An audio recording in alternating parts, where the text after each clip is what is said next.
ఢిల్లీలో ప్రభుత్వ ఏర్పాటుకు బీజేపీ కసరత్తులు చేస్తోంది. ఇందులో భాగంగానే కేంద్ర హోంమంత్రి అమిత్ షా నివాసంలో కీలక నేతలు భేటీ అయ్యారు. ఈ సమావేశానికి BJP chief JP Nadda, BL Santosh, Virendra Sachdeva, Baijayant Panda హాజరయ్యారు. సీఎం ఎంపికపై అమిత్ షా అభిప్రాయాలు సేకరించినట్లు సమాచారం. ఇటు ప్రభుత్వ ఏర్పాటుకు 10 రోజుల సమయం పట్టే అవకాశం ఉందని తెలుస్తోంది.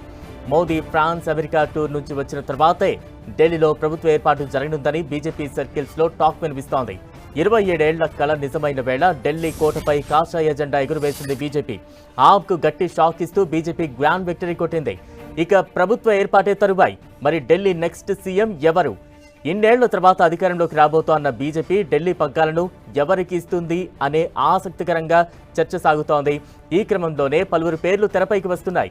ప్రముఖంగా ఆప్ జాతీయ కన్వీనర్, మాజీ సీఎం కేజ్రీవాల్ ఓడించిన పర్వేష్ వర్మ పేరు సీఎం రేసులో మొదటిగా వినిపిస్తోంది. అలాగే ఢిల్లీ బీజేపీ చీఫ్ వీరేంద్ర సచ్దేవ, జాతీయ కార్యదర్శి దుష్యంత్ గౌతమ్, ఎంపీ మనోజ్ తివారీ పేర్లు వినిపిస్తున్నాయి. ఇదే సమయంలో మహిళా నేతల్లో బన్సూరి స్వరాజ్, స్మృతి ఇరానీ కూడా సీఎం సీటు రేసులో ఉన్నట్టు తెలుస్తోంది. అలాగే దళిత నేత దుష్యంత్ గౌతమ్ పేరును కూడా పరిశీలించే అవకాశం ఉంది.